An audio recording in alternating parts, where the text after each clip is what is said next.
Mayong adlaw sa tanan mga kamandaragat. So karong adlaw mamana punta padong napunta sa akong club spot kung asa ta makuha ng tangigi. Syempre kuban na to ang ato ang isuon nakapatay na barko ni Lolo. So hindi na natin padagayin pa.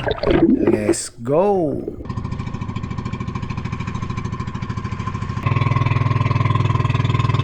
Ay, second day afternoon dive.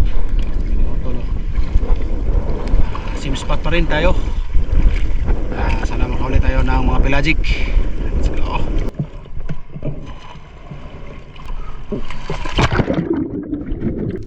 So diri ato da yung ilod ang atong 120 cm nga Spargan made by Enrico Esperat.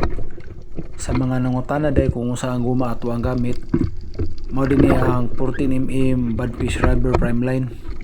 Kung mga to ang shaft nga gigamit, 7.5 mm spring steel. So dira lorok na ta. So diring madapita mga kamdaragat na nagita sa danger zone o critical area. So ay naman pangutana kung saan na critical area kawawa na mo ana. So diri pag landing na to nakabantay dayon tag usa ka curious nga barkuda. So hindi na to padugayon pa. Tionan dayon og targeto na to nga ma stone shot siya. Tuara kirig na. Na spine shot yun mga kamdaragat. So sure ball na nga atong pagtinulaan na yun yung gabi eh. Medyo gamay ni siya nga barkuda mga kamdragat, mga 1 ikabot o sa kilo pero goods na.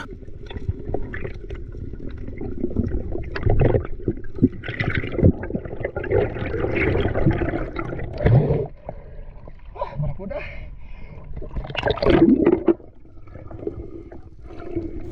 Og sa diaring ikaduha na tong isda mga kamdragat, before tam landing nakabantay dayon tag usa ka golden trevally nga nasa ubos nato. So ato din tiunan kini kadaga na palayo sa tuwa. May ganin ibabag pa.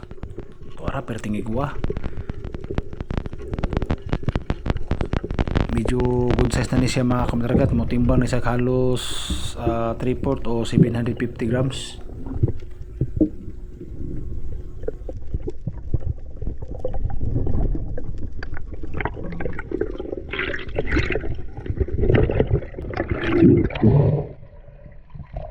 Pag-apat isda natin. Kalbasaon. Og diri ato ga pong gidrapan ng ato ang spot nga nakakuha ta golden trevally. So sa atong paglanding mga kamandaragat galingi-lingi ta kay daghang kibit pisunahan. So paglingi na to skilid o paghangan na to araw nanapoy usa ka golden trevally. Perti nga nara gyud ula kay pagkatirahan ni mga kamandaragat duha ka buo ko pero kaning dakdak ko may duol sa tuwa. So sa tuara perting igwa kisi-kisi na siya. Mura parehas ra gyapon ni siya kadak sa ato ang unang nakuha nga golden trevally mga kamdragat.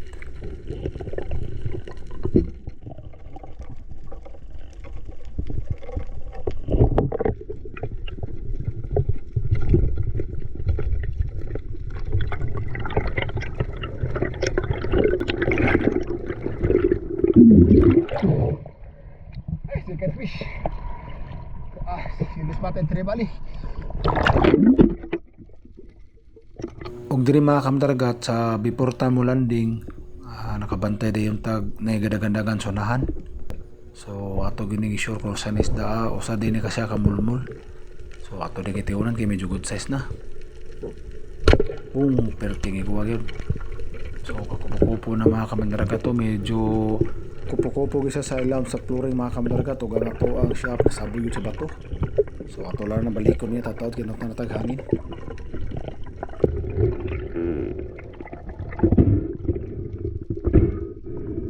Og diri atong gibalik og salo mga isda mga kamandaragat og ang atong isya po nasabod yun sa bato. Mas maaygo ni siyang balikon mga kamandaragat og di nato siya lugnuton para di pud maguba ang bato og di pud maguba atong shaft.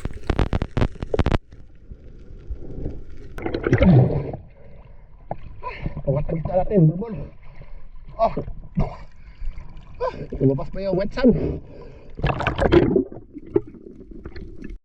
Kung diara balik na putag sa mga kamandaragat ug mamasi na punta sila sa dagat. So sa atong paglanding diri mga kamandaragat, siyempre apply dayon tag fish school. O lingi-lingi dayon ta sa wala og tuo. O paglingi na to diri dapat sa tuo, nakabantay dayon tag duha ka buok golden trevally. Ang usa sa layo-layo dako-dako gito pero ang gandol sa tuwa medyo good size naman pero wala ta mamili ato ala gitiunan. Boom! Pero tigi ko good shot kayo mga kamdragat, accurate kayo ang tira.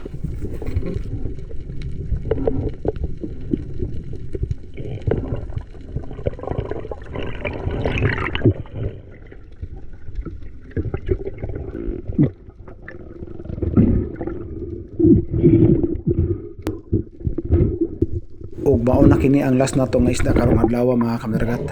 Alador putian. Ito putian natin.